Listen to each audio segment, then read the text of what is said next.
Selamat sore, Bapak Ibu jemaat yang dikasihi Tuhan. Kembali kita bertemu di kesempatan sore hari ini untuk belajar firman Tuhan. Maka sebelumnya kita masuk di dalam doa. Mari kita berdoa. Bapa di dalam surga, kami mengucap syukur atas segala berkat kasih dan anugerah-Mu bagi kami, di mana di sore hari ini kami kembali boleh berkumpul untuk belajar kebenaran firman Tuhan. Bapa, kami memohon pimpinan penyertaan Tuhan kepada kami, sehingga melalui kebenaran firman Tuhan yang kami pelajari pada sore hari ini, semakin menolong kami untuk mengerti apa yang Tuhan kehendaki di dalam kehidupan kami. Terima kasih Bapa di surga, waktu dan kesempatan sore hari ini kami letakkan dalam tangan pimpinan-Mu. Hamba-Mu yang akan mengajarkan firman Tuhan, biarlah Engkau perlengkapi dengan kuasa dan hikmah daripada Tuhan saja. Terima kasih, terpujilah Engkau ya Tuhan. Di dalam Kristus Yesus Tuhan kami berdoa. Amin. Oke Bapak Ibu dan Saudara, kita akan meneruskan mempelajari kitab 1 Petrus. Pada kesempatan sore hari ini kita akan membaca dari 1 Petrus pasal 1 ayat 13 sampai dengan ayat yang ke-25. Saya baca kepada kita 1 Petrus 1 ayat 13 sampai dengan ayat yang ke-25. Demikian firman Tuhan. Sebab itu, siapkanlah akal budimu, waspadalah dan letakkanlah pengharapanmu seluruhnya atas kasih karunia yang dianugerahkan kepadamu pada waktu penyataan Yesus Kristus. Hiduplah sebagai anak-anak yang taat dan jangan turuti hawa nafsu yang menguasai kamu pada waktu kebodohanmu. Tetapi hendaklah kamu menjadi kudus di dalam seluruh hidupmu, sama seperti Dia yang kudus yang telah memanggil kamu. Sebab ada tertulis, kuduslah kamu sebab aku kudus.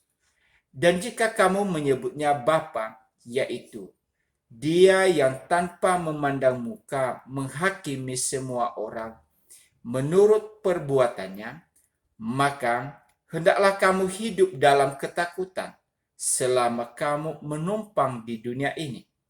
Sebab kamu tahu bahwa kamu telah ditebus dari cara hidupmu yang sia-sia, yang kamu warisi dari nenek moyangmu itu, bukan dengan barang yang fana, bukan pula dengan perak atau emas, melainkan dengan darah yang mahal, yaitu darah Kristus yang sama seperti darah anak domba yang tak bernoda dan tak bercacat. Ia telah dipilih sebelum dunia dijadikan, tetapi karena kamu baru menyatakan dirinya pada zaman akhir. Oleh Dialah kamu percaya kepada Allah yang telah membangkitkan Dia dari antara orang mati dan yang telah memuliakannya, sehingga imanmu dan pengharapanmu tertuju kepada Allah. Karena kamu telah menyucikan dirimu oleh ketaatan kepada kebenaran, sehingga kamu dapat mengamalkan kasih persaudaraan yang tulus ikhlas. Hendaklah kamu bersungguh-sungguh saling mengasihi dengan segenap hatimu, karena kamu telah dilahirkan kembali bukan dari benih yang fana, tetapi dari benih yang tidak fana, oleh firman Allah yang hidup dan yang kekal. Sebab semua yang hidup adalah seperti rumput, dan segala kemuliaannya seperti bunga rumput. Rumput menjadi kering dan bunga gugur, tetapi firman Tuhan tetap untuk selama-lamanya. Inilah firman yang disampaikan Injil kepada kamu. Ya, demikian Bapak Ibu dan Saudara, maka yang menjadi tema belajar kita pada sore hari ini yaitu penyucian hidup orang percaya. Ya. Sekali lagi, penyucian hidup atau kesucian hidup orang percaya. Bapak Ibu, di dalam doktrin Calvin, dan salah satu hal bagian penting yang harus dipahami dan juga yang dilakukan oleh orang percaya adalah ketekunan orang percaya. Ketekunan hidup sebagai orang percaya. Ketekunan dalam pengertian di sini Bapak, Ibu, dan Saudara adalah bagaimana kita menyatakan hidup kita di tengah-tengah dunia ini sebagai orang yang telah mengenal Kristus. Sejak kita percaya kepada Tuhan atau mengenal Kristus, hidup kita adalah sudah mendapat jaminan keselamatan. Maka karena kita sudah mendapatkan jaminan keselamatan, bukan serta-merta dalam kehidupan kita di tengah-tengah dunia ini, kita bisa hidup sesuai dengan apa yang kita mau atau apa yang kita inginkan. Tetapi kita mau hidup seperti apa yang Tuhan inginkan kepada kita. Kalau kita kembali Bapak, Ibu, dan Saudara, mengapa sebagai orang percaya yang telah mendapatkan jaminan keselamatan dan juga setelah ia mati sudah mendapatkan jaminan untuk masuk surga, tapi untuk apa kita lagi hidup mendapatkan atau hidup di dalam kekudusan itu? Apa yang menjadi tujuannya? Apakah tujuan orang Kristen hidup di dalam kekudusan? Maka kalau kita kembali memperhatikan apa yang diajarkan oleh Petrus kepada kita, Bapak, Ibu, dan Saudara, sekali lagi diingatkan bahwa kekudusan hidup kita sebagai orang percaya atau penyucian hidup kita sebagai orang percaya bukan dalam rangka kita ingin mendapatkan keselamatan, bukan untuk meraih surga atau untuk masuk ke dalam kerajaan Allah, tetapi tujuan kehidupan kita sebagai orang percaya agar kita selalu memelihara hidup kita kudus itu tadi di dalam ayat firman Tuhan, yaitu ayat 15 dan 16. Saya baca kepada kita Bapak, Ibu, dan Saudara.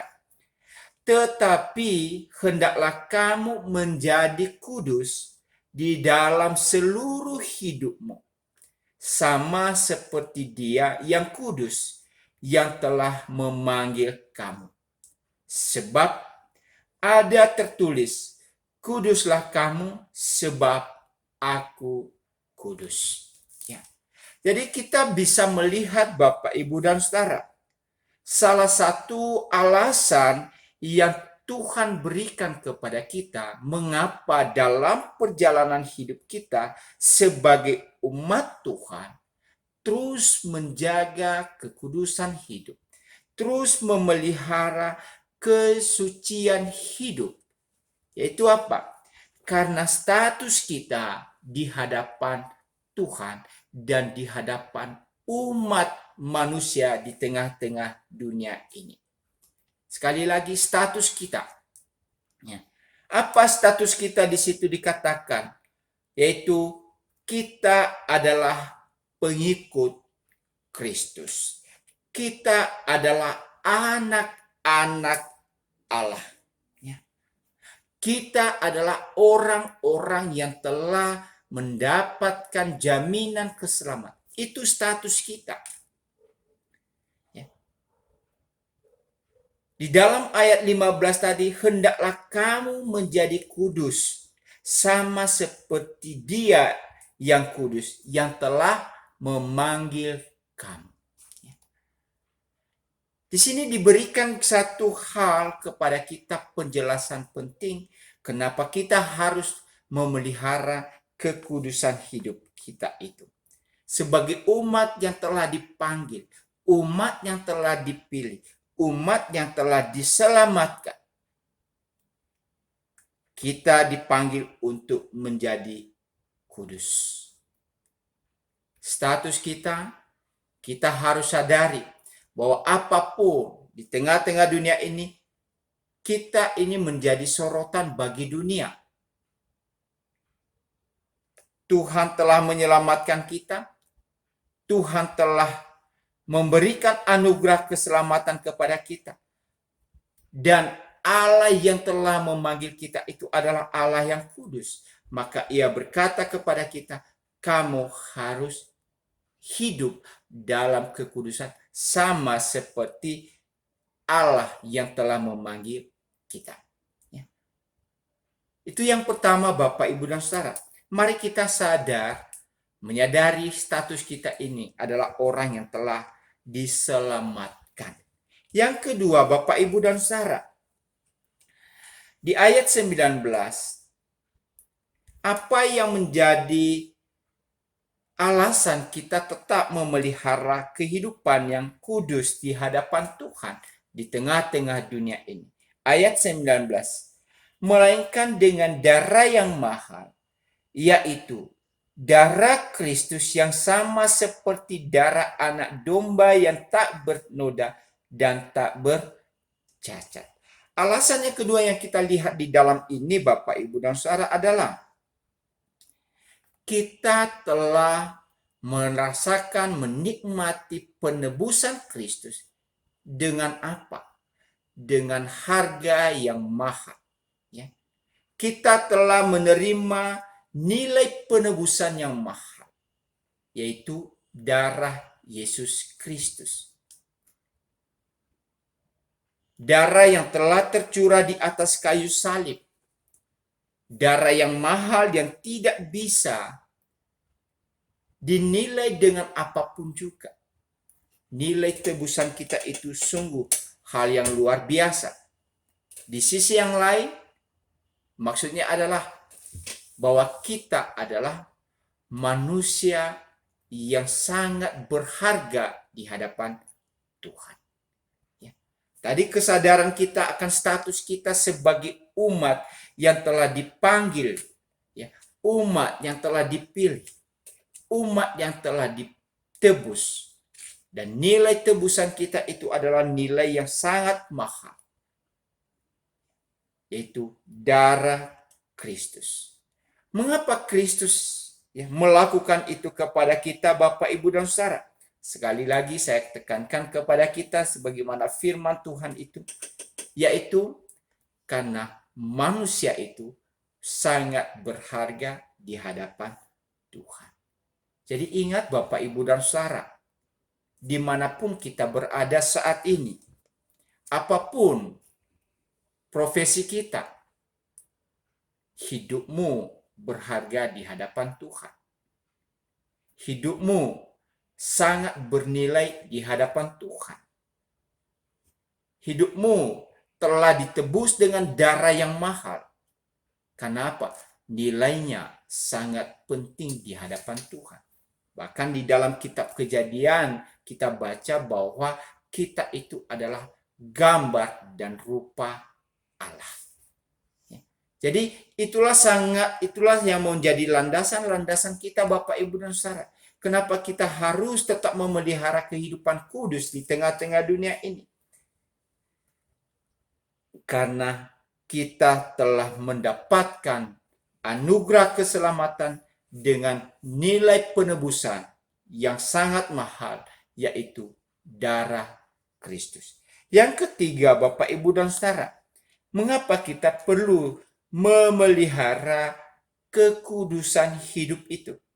Saya baca kembali kepada kita ayat yang ke-23.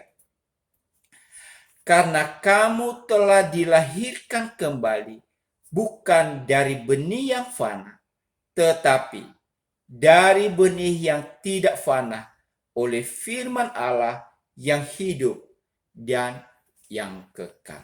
Apa maksudnya, Bapak, Ibu, dan Saudara? Di sini Petrus mengingatkan kita agar kita jangan pernah menyia-nyiakan akan penebusan Kristus yang telah kita alami. Jangan pernah menyia-nyiakan penebusan yang telah Tuhan lakukan di dalam kehidupan kita. Ya. Sungguh ironis sekali kalau kita menganggap remeh, menganggap sepele karya penebusan itu. Nilai yang sangat mahal telah dikorbankan kepada kita. Nilai yang sangat besar telah diberikan kepada kita. Maka jangan pernah kita menyia-nyiakan karya penebusan Kristus itu. Itulah sebabnya di dalam nasihat yang dilakukan oleh Petrus kepada kita, ya, kepada umat yang dia tuliskan surat pada saat itu, tapi kita juga pada saat ini, mengingatkan agar kita senantiasa memelihara kekudusan itu. Maka dia ingatkan, kalau kita baca di dalam ayat 13, katakan di sini, sebab itu siapkanlah akal budimu. Ya. Di sini dikatakan siapkan akal budimu. Apa maksudnya dia harus menyampaikan tentang siapkan akal budimu? Petrus sadar bahwa orang percaya di tengah-tengah dunia ini, maka ia akan menghadapi banyak cobaan hidup. Pencobaan yang membuat ia secara mental bisa saja menjadi orang yang putus asa. Ia bisa di dalam pencobaan hidup yang begitu berat itu, ia tidak kuat dan tidak siap menghadapi banyak hal. Kadang-kadang Bapak, Ibu, dan Saudara, apa yang kita harapkan dan apa yang menjadi kenyataan hidup tidaklah sama. Itulah sebabnya banyak orang merasa hidupnya menjadi sia-sia. Oleh karena apa?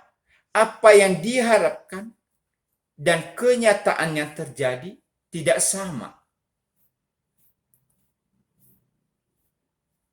Sehingga dia berkata, untuk apa saya bisa memelihara kehidupan yang baik, toh juga saya memelihara hidup yang benar, hidup yang kudus, saya tidak bisa mendapatkan apa-apa. Saya tidak bisa menikmati hidup ini dengan sebaik-baiknya. Bapak, Ibu, dan Saudara, sekali lagi diingatkan di sini, kita harus mempersiapkan akal budi kita di sini. Artinya, kita harus sadar lagi, sekali lagi, dengan pikiran kita yang jernih, kita memahami bahwa ketika kita telah mendapatkan keselamatan, kita akan menghadapi banyak cobaan dalam hidup kita. Banyak tekanan-tekanan yang akan kita alami. Banyak persoalan-persoalan yang telah terjadi dan akan kita hadapi dalam hidup ini. Dan itu bisa membuat kita menjadi orang yang memberontak kepada Allah, orang yang tidak lagi takut kepada Tuhan, orang yang bisa saja tidak mengikuti akan kebenaran firman Allah. Maka itulah dia sebabnya di dalam bagian ini Petrus ingatkan umat Tuhan. Petrus mengingatkan kita agar kita benar-benar menyiapkan akal budi kita. Artinya kita benar-benar harus siap. Ya. Bahwa dunia ini tidak akan bisa menerima kita. Iya. Maka kita harus siap menerima konsekuensi ketika kita telah beriman kepada Tuhan. Kita tidak boleh kompromi dengan kehidupan dunia ini. Maka kita harus siap dengan hal yang sedemikian rupa. Selain itu, Bapak, Ibu, dan Saudara, diingatkan juga bahwa dalam perjalanan kehidupan kita ini, hidup di dunia ini bukan waktu yang sangat pendek. Tapi hidup di dunia ini adalah waktu yang begitu panjang. Kita tidak tahu sampai usia berapa kita. Kita tidak tahu sampai kapan kita ada di tengah-tengah dunia ini. Bahkan kita pun tidak tahu sampai kapan Tuhan datang. Kapan Tuhan Yesus datang kembali. Tapi kita diingatkan bahwa perjalanan kehidupan kita itu masih panjang. Waktu begitu panjang. Dan di tengah-tengah waktu yang begitu panjang itu, di mana kita bisa menghadapi banyak tekanan, banyak cobaan hidup itu, banyak penderitaan yang kita hadapi, maka kita bisa saja, sekali lagi, dengan pencobaan yang kita hadapi itu, bisa melemahkan iman kita kepada Tuhan. Itulah sebabnya tadi diingatkan, kita benar-benar mempersiapkan akal budi kita. Ya. Kalau ada cobaan datang, jangan kita menjadi orang yang heran. Itulah resiko ketika kita telah memutuskan mengikut Kristus. Itulah resiko ketika kita berkata, aku mau hidup benar di tengah-tengah dunia ini. Oleh karena itu, Bapak, Ibu, dan Saudara, diingatkan kepada kita melalui firman Tuhan ini, agar kita tidak menjadi orang yang cepat berpuas diri. Apa maksudnya? Dengan iman kita telah diselamatkan. Kita merasa bahwa dengan iman kita kuat menghadapi segala hal. Maka timbul kepuasan dalam diri kita. Sehingga dengan kepuasan ini, kita tidak lagi menjadi orang yang apa? Waspada. Atau orang yang hati-hati. Kita merasa bahwa kita tidak mungkin bisa jatuh di dalam pencobaan. Kita merasa bahwa kita tidak mungkin jatuh dalam dosa. Maka di sini lanjutan dari apa yang disampaikan oleh Petrus di sini. Di samping kita harus benar-benar sadar, yaitu menyiapkan akal budi kita. Maka ia ingatkan, waspadalah. Ya. Kita perlu waspada. Ya.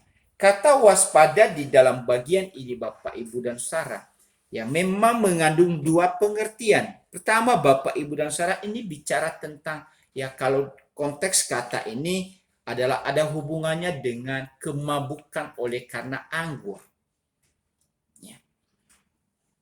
Kalimat-kalimat yang digunakan atau kata yang digunakan tentang kata waspada itu biasanya dihubungkan dengan apa? Kemabukan oleh karena anggur. Ketika Petrus mengambil kata ini dan mencoba memasukkan di dalam apa yang coba ia ajarkan kepada kita, Bapak, Ibu, dan Saudara, ia ingatkan kewaspadaan ini. Yaitu apa? Menjauhkan diri dari kemabukan, ya, dan pikiran yang memabukkan. Ya. Apa maksudnya kemabukan dan pikiran yang memabukkan itu, Bapak, Ibu, dan Saudara? Tentu kalau kita lihat orang yang mabuk, ia tidak mengerti apa-apa. Ia lagi tidak sadar tentang dirinya, bahkan rasa malu pun ia tidak miliki. Seluruh hidupnya dikontrol oleh karena apa? Kemabukan. Maka ia tidak bisa lagi berpikir yang baik, berpikir yang waras, berpikir yang benar. Oleh karena seluruh hidupnya telah dikuasai kemabukan, telah dikuasai oleh keinginan-keinginan yang disebabkan oleh karena kemabukan ini. Ya, ini bagian dikatakan di sini, waspada di situ. Diingatkan kepada kita untuk menjauhkan diri dari pikiran yang memabukkan itu. yang menguasai kehidupan kita. Sehingga apa Bapak, Ibu, dan Saudara? Kita tidak bisa menilai segala sesuatu itu dengan wajar. Maka diingatkan itu untuk senantiasa waspada.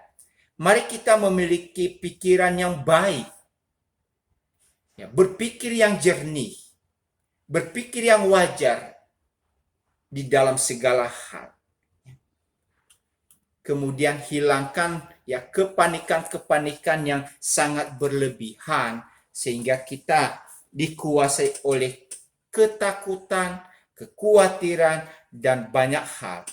Sekali lagi diingatkan di sini bagaimana kita harus mempersiapkan akal budi kita, yaitu dengan cara mengatur hati dan pikiran kita dengan kewaspadaan. Cobaan boleh datang tiba-tiba, godaan boleh datang sewaktu-waktu, persoalan hidup boleh datang sewaktu-waktu tanpa kita sadari, tanpa kita duga. Tantangan hidup ada.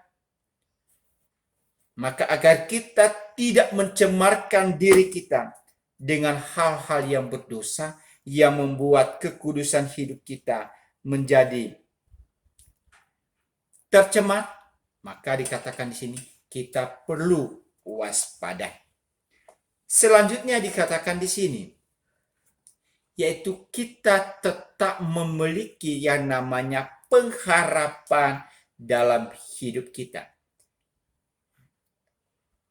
Di dalam pembelajaran kita sebelumnya sudah kita diingatkan Bapak, Ibu, dan Saudara bahwa pengharapan kita akan surga itu adalah pada waktu yang akan datang, yaitu pada waktu kedatangan Kristus yang kedua kali. Kapan itu? Kita tidak tahu. Karena kita di tengah-tengah dunia ini sedang menanti itu. Itulah sebabnya di dalam saat-saat kita menanti itu, agar kita tidak mencemarkan diri kita dengan hal-hal yang berdosa. Maka ia berkata, kamu harus tetap memiliki pengharapan, nilai kekal, yaitu surga itu. Maka di dalam pengharapan-pengharapan ke depan ini, kamu harus tetap bertekun di dalam hidupmu. Ketekunan yang dimaksudkan di sini Bapak, Ibu, dan Saudara, tentu ketekunan yang sungguh-sungguh. Itulah sebabnya kalau kita membaca di dalam bagian-bagian firman Tuhan ini, ketekunan Kristiani kita adalah ketekunan yang memiliki kualitas yang sangat rohani. Ketekunan yang sangat luar biasa. Ketekunan kita itu adalah ketekunan di dalam pengharapan kita. Ketekunan yang sangat sungguh-sungguh di dalam Tuhan. Oleh karena itu Bapak, Ibu, dan Saudara, kalau kita membaca tadi dalam konteks ini, sekali lagi di dalam apa yang diajarkan oleh Petrus dalam bagian ini, agar kita selalu memelihara nilai kekudusan hidup kita, kesucian hidup kita, maka ada 3 bagian penting pendekatan yang diberikan kepada kita. Yang pertama, Yesus Kristus adalah penebus dan Tuhan. Ayat 19 saya baca kepada kita sekali lagi Bapak, Ibu. Melainkan dengan darah yang mahal, yaitu darah Kristus yang sama seperti darah anak domba yang tak bernoda dan tak bercacat. Ayat 20. Ia telah dipilih sebelum dunia dijadikan, tetapi karena kamu baru menyatakan dirinya pada zaman akhir. Ayat 21. Oleh dialah kamu percaya kepada Allah. Bapak, Ibu, dan Saudara, pada bagian ini Petrus ingatkan kita kenapa kita perlu sekali lagi dalam hidup ini terus memelihara kesucian hidup kita. Yang pertama, karena Yesus Kristus telah menebus kita. Dan ini adalah rencana Allah yang telah ditetapkan oleh Allah bagi kita. rencana yang sangat baik. Mengapa dikatakan rencana yang sangat baik, Bapak, Ibu, dan Saudara?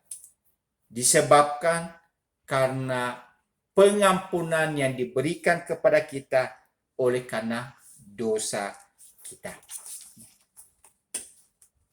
Yang kedua, Bapak, Ibu, dan Saudara, Petrus ingatkan, perlu di dalam kehidupan ini kita selalu memelihara kehidupan di dalam kesucian hidup dengan pengharapan-pengharapan kita di masa yang akan datang. Yang kedua dikatakan itu adalah kehidupan tanpa Kristus adalah kehidupan yang bodoh. Ya. Saya baca kepada kita di dalam ayat ini, Bapak, Ibu, dan Saudara. Di dalam ayat yang ke-20, ayat yang 14 saya baca kepada kita. Hiduplah sebagai anak-anak yang taat. Jangan turuti hawa nafsu yang menguasai kamu pada waktu kebodohanmu. Ya.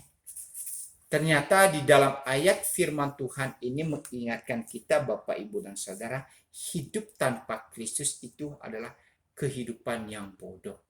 Kenapa dikatakan kehidupan yang bodoh? Karena kehidupan tanpa Kristus, maka kita tidak memiliki pengenalan kepada Allah yang benar.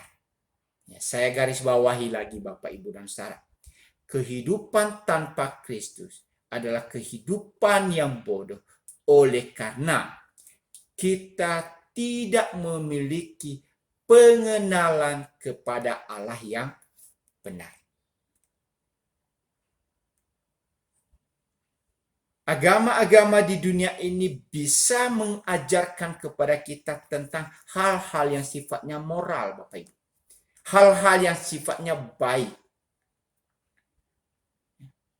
Tetapi hanya di dalam tataran etika moral.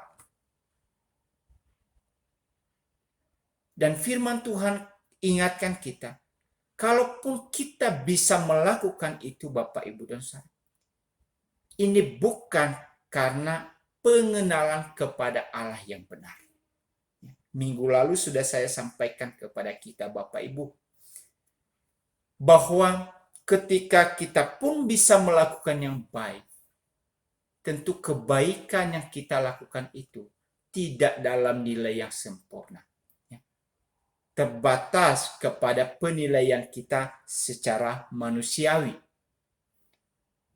Tetapi agar kita memiliki kehidupan yang berarti, kehidupan yang baik, kehidupan yang benar, yang kita wujudkan di dalam kehidupan kita hari lepas hari, maka kita harus ada di dalam Kristus. Pernyataan kedua di sini, kehidupan tanpa Kristus adalah kehidupan yang bodoh. Dan ditunjukkan dengan apa, Bapak, Ibu, dan Saudara, kehidupan yang bodoh itu? Yaitu kehidupan yang dikuasai oleh hawa nafsu. Hidup tanpa Kristus, maka kehidupan kita dikuasai oleh hawa nafsu. Itulah sebabnya Rasul Paulus ingatkan kita di dalam kitab Roma pasal 12, Bapak, Ibu, dan Saudara. Saya baca kepada kita Roma 12 ayat yang kedua. Janganlah kamu menjadi serupa dengan dunia ini, tetapi berubahlah oleh pembaharuan budimu, sehingga kamu dapat membedakan manakah kehendak Allah, apa yang baik, yang berkenan kepada Allah, dan yang sempurna.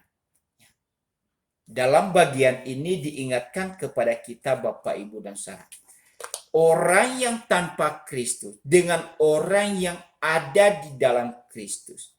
Orang yang tanpa Kristus hidup menurut dunia ini.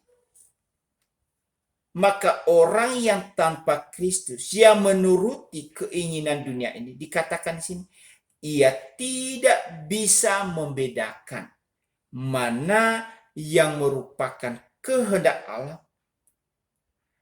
mana yang baik, apa yang berkenan, dan apa yang sempurna. orang yang ada di dalam Kristus, sebaliknya, ia bisa membedakan mana yang merupakan kehendak Allah, apa yang baik, apa yang berkenan kepada Allah, dan apa yang sempurna. Jadi itulah sebabnya diingatkan orang yang hidup tanpa Kristus adalah orang yang hidup dalam kebodohan, orang yang hidup dikuasai oleh hawa nafsu. Bagian yang lain Bapak Ibu dan Saudara, yaitu di dalam Efesus pasal 2 ayat 3. Efesus pasal 2 ayat 3. Di mana Paulus mengidentifikasi dirinya bagaimana ia sebelum mengenal Kristus dan bagaimana setelah ia mengenal Kristus. Saya baca kepada kita Efesus 2 ayat yang ketiga. Sebenarnya dahulu kami semua juga terhitung di antara mereka ketika kami hidup di dalam hawa nafsu daging dan menuruti kehendak daging dan pikiran kami yang jahat. Jadi di sini dijelaskan sekali lagi secara gamblang kepada kita, orang yang hidup tanpa Kristus yaitu menuruti kehendak daging, keinginan-keinginan daging. Kemudian apa? Bukan lagi menuruti di sini, tapi ia hidup. Bahkan pikiran adalah pikiran yang jahat. Jadi ia tidak pernah memikirkan yang benar. Ia tidak pernah memikirkan yang baik. Ia tidak pernah memikirkan apa yang menjadi kehendak Allah. Tetapi pikirannya adalah pikiran yang jahat. Itulah orang-orang yang hidup tanpa Kristus. Maka Bapak, Ibu, dan Saudara, sungguh berbahagia kita sebagai orang yang telah menikmati anugerah keselamatan. Sekali lagi diingatkan kepada kita, janganlah hidup tanpa Kristus. Tentu dalam hal ini Bapak, Ibu, dan Saudara, kehidupan tanpa Kristus, maka pada akhirnya adalah kehidupan yang menuju kepada kesia-siaan. Saudara-saudara, sungguh ironis sekali dalam kehidupan kita kalau pada akhirnya hidup kita itu adalah menjadi sia-sia. Tidak ada artinya. Tidak bernilai, tidak berharga. Bahkan pada akhirnya hidup kita ini tidak diperhitungkan oleh Tuhan kepada kita. Kita sudah susah-susah dalam kehidupan di dunia ini. Kita sudah berjerih lelah, berupaya semaksimal mungkin. Tetapi pada akhirnya dikatakan itu adalah semua sia-sia. Oleh karena itu Bapak, Ibu, dan Saudara, hiduplah di dalam Kristus. Jangan hidup di luar Kristus. Lalu seperti apa kehidupan di dalam Kristus? Maka kalau kita perhatikan di dalam ayat firman Tuhan ini, Bapak, Ibu, dan Saudara, yaitu kehidupan yang ada di dalam Kristus. Sekali lagi di dalam Petrus ini, kehidupan yang ada di dalam Kristus itu adalah kehidupan yang taat pada kehendak Allah. Kehidupan yang senantiasa hidup menurut kehendak Allah. Ayat 14, hiduplah sebagai anak-anak yang taat. Kehidupan kita di dalam Kristus yaitu hidup menaati Allah. Tentu kalau kita menaati Allah berbeda sekali dengan kehidupannya di luar Kristus tadi. Kita yang ada di dalam Kristus, maka kita tidak menuruti hawa nafsu dan juga tidak hidup di dalam kebodohan kita. Kita hidup di dalam kekudusan. Lalu seperti apa Bapak, Ibu, dan Saudara kekudusan yang diharapkan oleh Tuhan itu kepada kita? Maka diingatkan di dalam firman Tuhan ini, kekudusan itu bukan hanya dalam satu sisi kehidupan kita, tetapi seluruh hidup kita. Ayat 15, tetapi hendaklah kamu menjadi kudus di dalam seluruh hidupmu. Ya.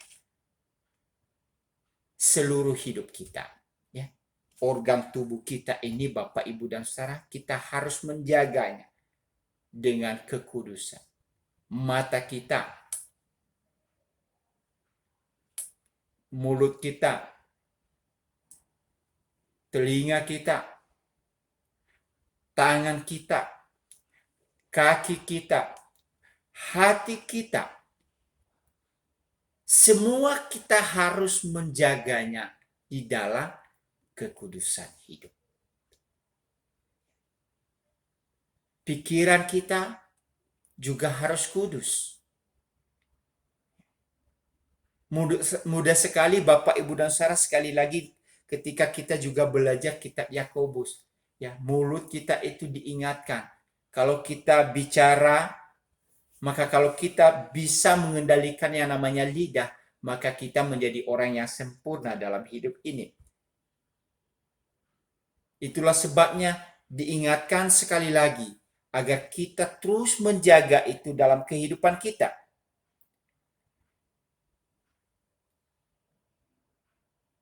Seluruh kehidupan kita mencakup seluruh organ-organ tubuh kita. Organ-organ yang Tuhan telah berikan kepada kita. Mari kita menjaga itu di dalam kekudusan. Yang kedua, Bapak, Ibu, dan Saudara, kenapa kita kudus lagi? Ayat ini juga menjelaskan kepada kita karena teladan yang kita ikuti adalah kudus. Kristus adalah kudus. Petrus memberikan pengakuan kalau kita membaca nanti di dalam pembelajaran selanjutnya, Bapak, Ibu, dan Saudara. Misalkan kalau saya baca kepada kita, Bapak, Ibu, ya, di 1 Petrus pasal 2 ayat 21 sampai dengan 23. Sebab untuk itulah kamu dipanggil, karena Kristus pun telah menderita untuk kamu dan telah meninggalkan teladan bagimu supaya kamu mengikuti jejaknya. Nah, Petrus ingatkan, Kristus telah meninggalkan teladan bagi kita. Kemudian, mari kita mengikut jejak Kristus. Ayat 22. Ia tidak berbuat dosa dan tipu tidak ada dalam mulutnya. Nah, ini kesempurnaan hidup daripada Kristus. Tipu tidak ada dalam mulutnya. Ya, ketika Pilatus mencoba menanyakan sesuatu kepada dia, ketika ia ditangkap, ia disalibkan, lalu Pilatus menanyakan sesuatu kepada dia, Yesus tidak mengatakan apa-apa. Ketika Herodes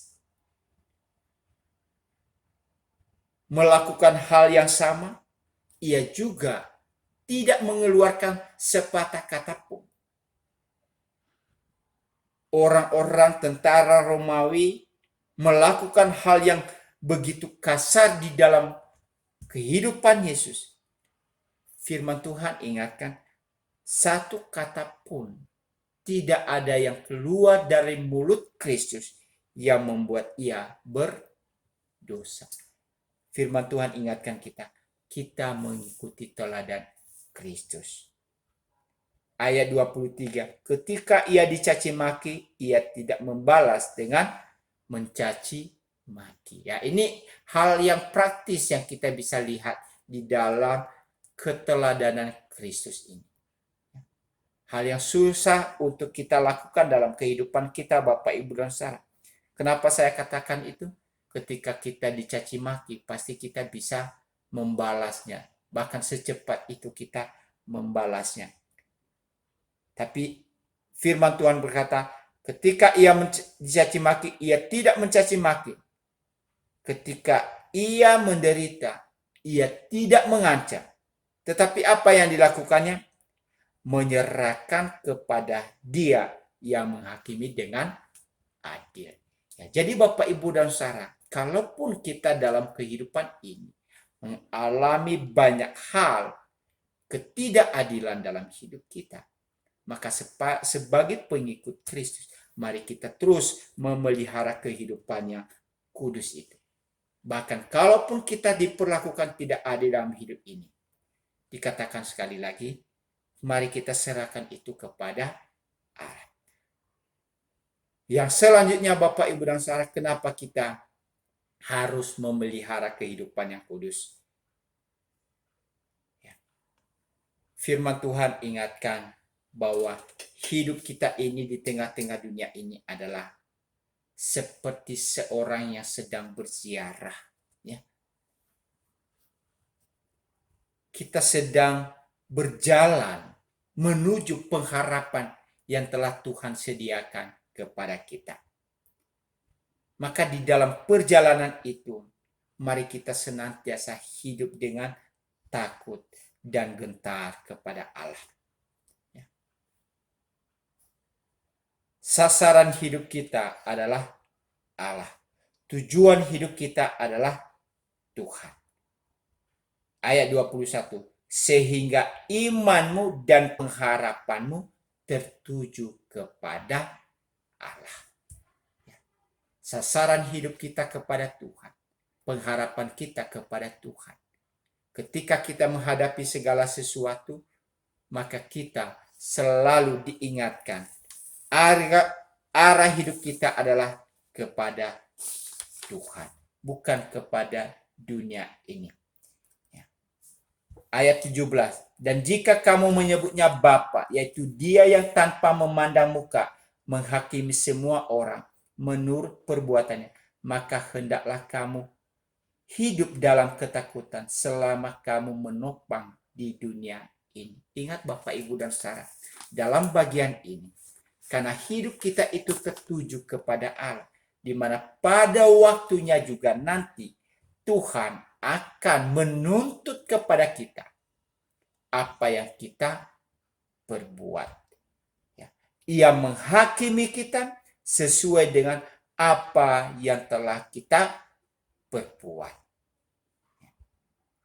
Ia menghakimi kita sesuai dengan apa yang telah kita lakukan dalam kehidupan kita di tengah-tengah dunia ini.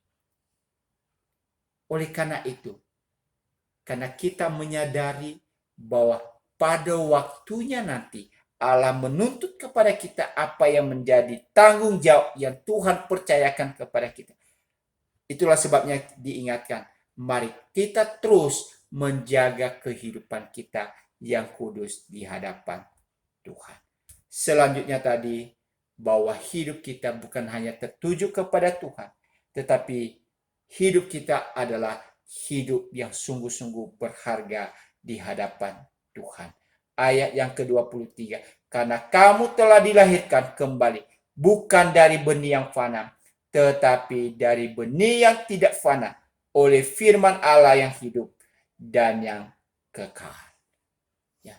Jadi saudara-saudara yang dikasihi Tuhan, kehidupan kita itu adalah kehidupan yang sungguh berharga, dan Tuhan telah memberikan benih yang luar biasa dalam kehidupan kita, yaitu firman Allah yang terus menuntun dan memimpin kehidupan kita hari lepas hari. Maka sebagai wujud nyata yang Petrus ingatkan di dalam bagian ini, yang bisa disadari, yang bisa dialami, atau bisa dimengerti, bisa dirasakan oleh semua orang, bahwa hidup kita adalah hidup di dalam kesucian itu, hidup di dalam kekudusan itu. Bukan dalam tataran teori semata, tetapi bisa dirasakan oleh orang yang ada di sekitar kita. Ya, ayat 22. karena kamu telah menyucikan dirimu oleh ketaatan kepada kebenaran, sehingga ya, kamu dapat mengamalkan kasih persaudaraan yang tulus ikhlas. Hendaklah kamu bersungguh-sungguh saling mengasihi dengan segenap hatimu. Ya. Jadi kita bisa perhatikan di sini Bapak, Ibu, dan Saudara. Wujud daripada kehidupan yang kudus, kesucian hidup kita, itu bisa dirasakan, bisa dialami, bisa dilihat oleh orang lain. Ya. Yang dinyatakan di dalam kasih kita satu dengan yang lain. Hidup dalam kasih persaudaraan satu dengan yang lain. Oleh karena itu, di dalam pembelajaran kita pada kesempatan sore hari ini, Bapak, Ibu, dan Saudara, sekali lagi firman Tuhan mengingatkan kita, mari kita ya, memelihara kesucian hidup kita. Karena kita adalah orang-orang yang telah ditebus, orang-orang yang telah diselamatkan oleh Tuhan di dalam Kristus Yesus. Pengorbanannya adalah pengorbanan yang sangat mahal bagi kita. Kiranya firman Tuhan ini, belajar firman Tuhan kita pada sore hari ini, boleh menolong, memberkati kita. Amin. Mari kita berdoa. Terima kasih ya Tuhan, kami boleh belajar firman-Mu di sore hari ini. Dan biarlah pembelajaran ini boleh menjadi berkat di dalam kehidupan kami. Sebagai orang yang telah menikmati karya penebusan Kristus. Engkau ingatkan kami ya Tuhan, bahwa tanggung jawab kami di tengah-tengah dunia ini untuk hidup di dalam kesucian hidup itu. Sebagai wujud kami telah diselamatkan. Oleh karena itu ya Tuhan, berkati kami untuk bisa menunjukkan kehidupan yang berkenan kepadamu. Terima kasih Bapa di surga. Di dalam Kristus Yesus kami berdoa. Amin. Tuhan memberkati Bapak Ibu. Kalau ada pertanyaan nanti atau yang kurang jelas, bisa ditanyakan melalui WA. Amin.